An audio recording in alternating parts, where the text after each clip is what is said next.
आइए आज number system chapter से संबंधित कुछ क्वेश्चन को देखते हैं। क्वेश्चन देखकर ऐसा लगता है कि इसका सॉल्यूशन करना संभव नहीं है, क्योंकि एग्ज़ाम्स में उतने समय नहीं रहते हैं कि हम इतने बड़े कैलकुलेशन को करने बैठे। आपके सामने क्वेश्चन दिख रहा होगा, क्वेश्चन नंबर 1 टाइप 1 टाइप का क्वेश्चन है। इसको देखते हैं कैसे सॉल्व करेंगे। क्वेश्चन नंबर 1 में है 1/3 × 5 प्लस 1/5 × 7 प्लस 1/7 × 9 प्लस 1/9 × 11। यानी देखिएगा ये क्वेश्चन एक प्रॉपर पैटर्न पे है। 3 2 5, फिर 5 7, फिर 7 से ख़त्म हुआ, यही 7 से शुरू हुआ, फिर 9 पे ख़त्म हुआ, 9 से शुरू हुआ। एक प्रॉपर पैटर्न में एक क्वेश्चन लिखा हुआ है जिसमें एडिशन और मल्टीप्लिकेशन भी दिया हुआ है। इसको सोल्व करने के लिए हम एग्ज़ाम में कौन सा तरीका अपनाएंगे उस ट्रिक को देखेंगे। एग्ज़ाम्स में उतने समय नहीं रहते हैं कि हम इसका सॉल्यूशन करेंगे। ट्रिक क्या अपनाएंगे हमारा, यहाँ पर हम काउंट करेंगे कि ये कितना टर्म है। कितना टर्म है, 1 2 3 4 5 6 टर्म है।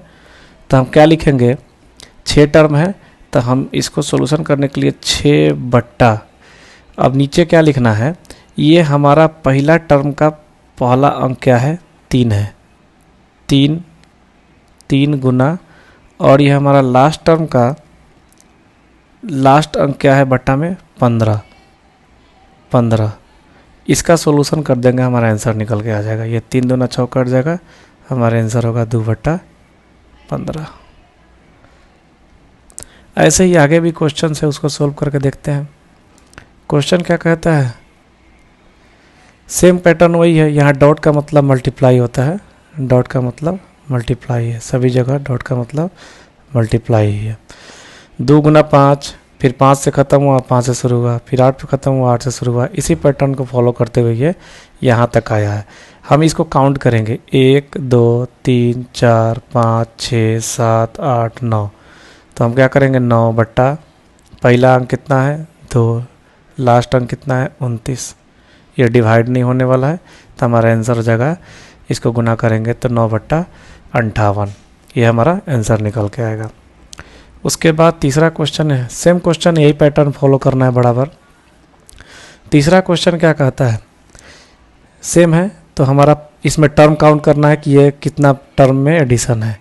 1 2 3 4 5 टर्म में है। तो हमारा तरीका क्या था, 5/, इसमें पहला अंक क्या है, 1, और लास्ट अंक क्या है, 21।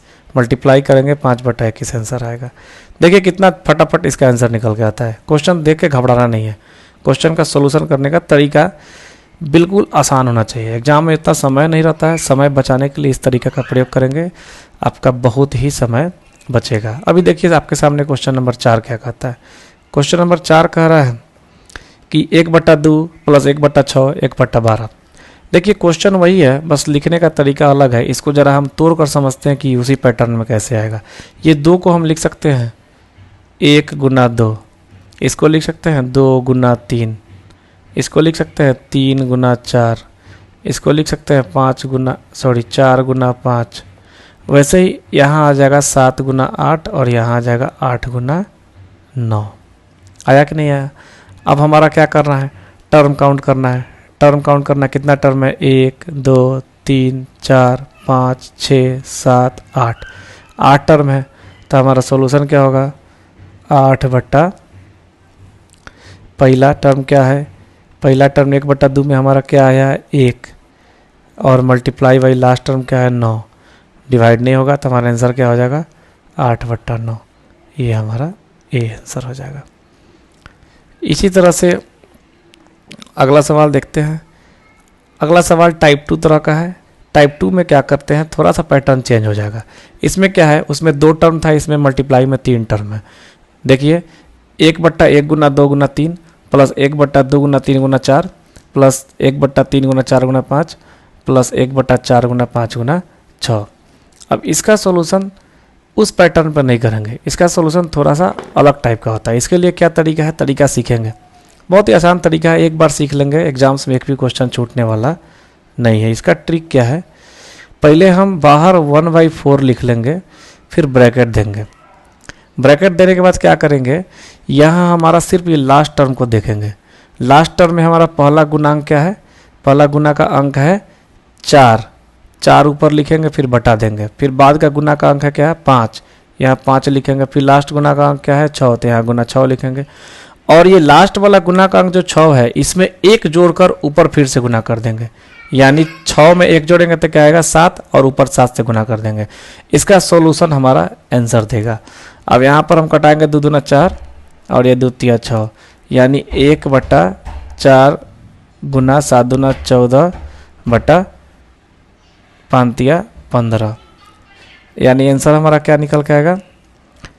फिर यहाँ 2 दूना 4, 2 7 14, 7/5 दूना 30, ऊपर 7 और नीचे 30, 7/30, यानी ये हमारा आंसर आ जाएगा। यानी इसको बनाने के लिए पहले वाले पैटर्न से थोड़ा सा तरीका भिन्न करना है। हमारा ये बाहर हमेशा 1/4 कांस्टेंट रखेंगे, ये कांस्टेंट रहेगा। फिर ब्रैकेट लेंगे, ब्रैकेट में हमारा यहाँ जो डिजिट है उसको लिखेंगे, बाई बट्टा में क्या करेंगे ये डिजिट को मल्टीप्लाई में लिखेंगे, और 4 के साथ मल्टीप्लाई में ये लास्ट वाला 6 से 1 जोड़कर यहाँ हम लिख देंगे, 6 में 1 बढ़ाकर गुना कर देंगे। सॉल्यूशन हमारा आंसर देगा। ठीक, सेम क्वेश्चन एक आपके सामने और है, इसका सॉल्यूशन देखेंगे।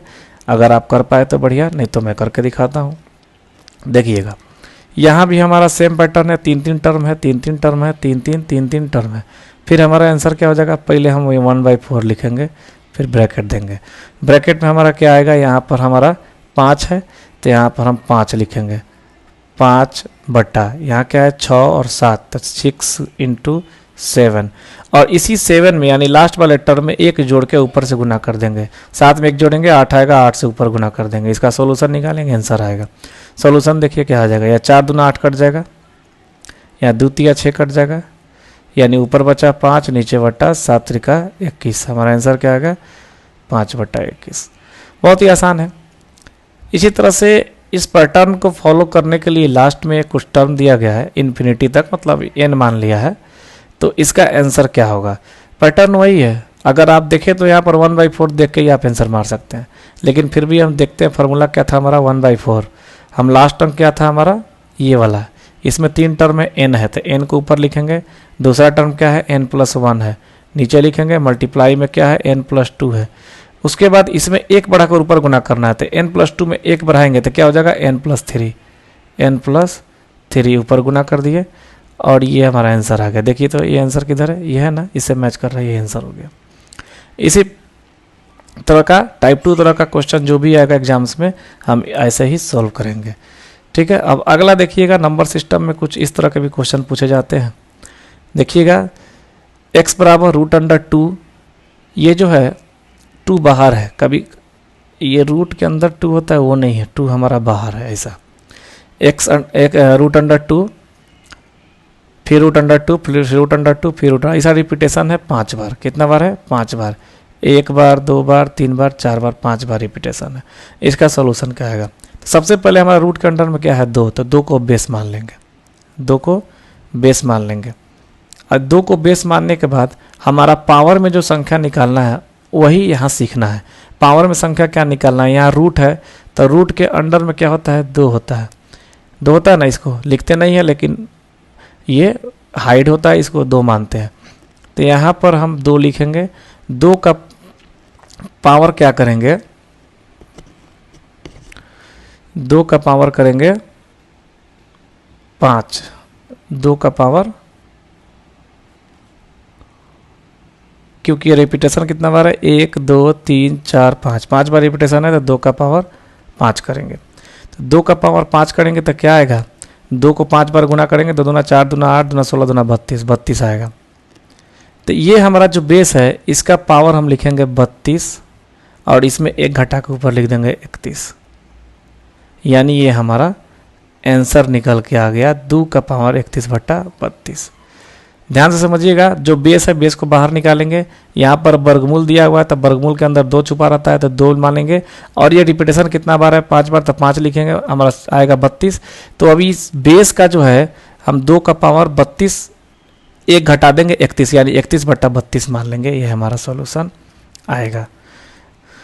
नेक्स्ट क्वेश्चन, इस पर आधारित क्वेश्चन आपको और भी मिल जाएंगे सेट वगैरह में बनाते कर देखिएगा सॉल्यूशन। हमने एक टाइप सबका रखा है आपको समझाने के लिए। अगला क्वेश्चन देखिएगा, अगला क्वेश्चन हमारा वर्गमूल से रिलेटेड नहीं है, घातांक से रिलेटेड है, करनी से। इसको क्या बोलते हैं? इसको हम करनी बोलते हैं, यानी क्यूब रूट। क्या बोलते हैं? Cube root. यहाँ पर क्यूब रूट है, लेकिन बेस में हमारा अंक क्या है? बेस में हमारा अंक 2 है। तो बेस में हमारा अंक 2 है, तो हम 2 को लिखेंगे। अब हमारा पावर के रूप में क्या लिखेंगे? इसका सॉल्यूशन करना है। पावर के रूप में क्या लिखेंगे? इसका सॉल्यूशन। तो इसका सॉल्यूशन अगर हम 2 का पावर 1 2 3 4 4 है, तो 2 का पावर 4 करके अगर हम 1 2 3 4 बार रिपीटेशन है ना, 1 2 3 4, 2 का पावर 4 मान के अगर हम निकालते हैं तो 16, 2 दूना 4 दूना 8 दूना 16, और 1 माइनस करेंगे 15। 2 का पावर अगर 15/16 हम निकालते हैं तो ये हमारा आंसर गलत हो जाएगा। ये हमारा आंसर क्या होगा? गलत होगा। इसके लिए एक नया रूल क्या है, जब क्यूब रूट में रहे तो उसके लिए रूल क्या है वो समझते हैं।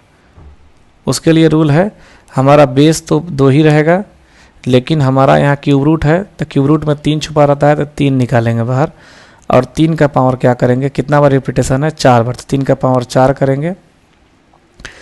उसके बाद क्या करेंगे? ऊपर लिखेंगे 3 का पावर 3 प्लस 3 का पावर 2 प्लस 3 का पावर 1 प्लस 3 का पावर 0।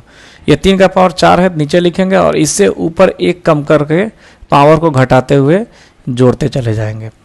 तो यहाँ हमारा सॉल्यूशन क्या निकल के आएगा? 3 का पावर, ये हमारा पावर के रूप में लिखना रहता है, जो बेस है उसके पावर के रूप में लिखना रहता है। तो 3 का पावर 4 का सॉल्यूशन आ जाएगा 81। क्या आ जाएगा? 81। और इसका सॉल्यूशन हो जाएगा 27 प्लस 9 प्लस 3 प्लस किसी भी संख्या का पावर अगर 0 रहे तो संख्या का मान 1 होता है, 1। यानी इसका टोटल एडिशन हो जाएगा 9 3 12, 12 1 13, 13 27 40, 13 27 40। यानी हमारा 2 का पावर हो जाएगा, नीचे हो जाएगा 81 और ऊपर हो जाएगा 40। ये हमारा आंसर निकल के आएगा। ये आपका ऑप्शन सी है। ध्यान से समझिएगा, एक बार समझ में आ जाएगा। हमको पावर के रूप में क्या लिखना है, मेन वही देखना है। अगला देखिए, चौथा टाइप का क्वेश्चन क्या कहता है। चौथा टाइप का क्वेश्चन कहता है x बराबर √63 प्लस 2, फिर √63 प्लस 2, फिर plus √2 plus 2 √63 plus 2 √63 plus up to infinity. मतलब ये रिपीटेशन हो रहा है। आप देखिएगा 63 के बाद 2 plus √under plus 2 √under plus 2 √under, ये आप हमेशा ऐसा रिपीटेशन होता रहेगा। इस तरह के क्वेश्चन को सोल्व करने के लिए सबसे पहले हम क्या आइडेंटिफाई करेंगे, क्या देखेंगे, वो जरूरी है। हमको यहाँ पर संख्या जो दिया हुआ है 2, ये देखना है। सभी जगह 2 है, ये देखना है। यहाँ 2 दिया हुआ है, तो जब यहाँ 2 दिया हुआ है तो हम क्या करेंगे, इस 63 को ऐसे 2 फैक्टर में तोड़ेंगे जिसके बीच का डिफरेंस कितना हो, 2 हो, जिसके बीच का डिफरेंस 2 हो। तो 63 को 2 ऐसे फैक्टर में, यानी 7 गुना 9 लिख सकते हैं 63 को, और इसके बीच का डिफरेंस कितना हो गया, इसके बीच का डिफरेंस 2 का हो गया। तो 63 को 2 ऐसे फैक्टर में तोड़ेंगे जिसके बीच का डिफरेंस,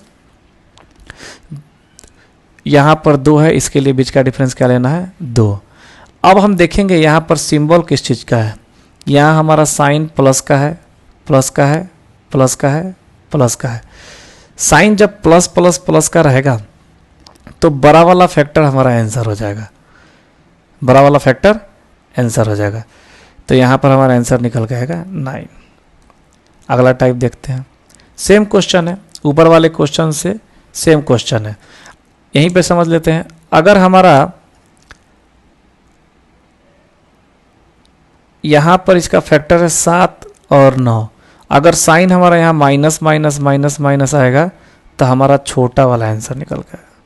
छोटा वाला फैक्टर क्या हो जाएगा, आंसर हो जाएगा, यानी ऑप्शन ए आंसर हो जाएगा। अगला क्वेश्चन देखते हैं।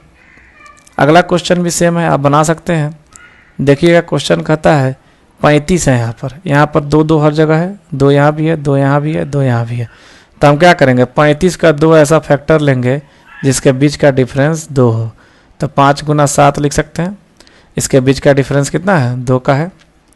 अब यहाँ पर सिंबल किसका है, प्लस का, प्लस का सिंबल है तो कौन सा आंसर हो जाएगा, बड़ा वाला फैक्टर आंसर हो जाएगा। तो यानी हमारा आंसर आएगा 7। अगला सवाल फिर वैसा ही है, लेकिन इसमें थोड़ा सा पैटर्न चेंज किया है। क्या किया है, यहाँ हमारा 2 नहीं है, यहाँ 2 नहीं है तो क्या मानेंगे, 1 मानेंगे। नहीं कुछ लिखा रहता है तो 1 मानते हैं, यहाँ पर 1 मांगेंगे, यानी हमारा यहाँ 1 है। यानी अब 20 को 2 ऐसे फैक्टर में तोड़ेंगे जिसके बीच का डिफरेंस 1 हो, तो 4 गुना 5 में टूट जाएगा 20। इसके बीच का डिफरेंस कितना का हो गया, 1 का डिफरेंस हो गया। अब यहाँ पर सिंबल माइनस का है, यानी छोटा वाला आंसर आएगा। क्या आंसर आएगा, 4 आंसर होगा।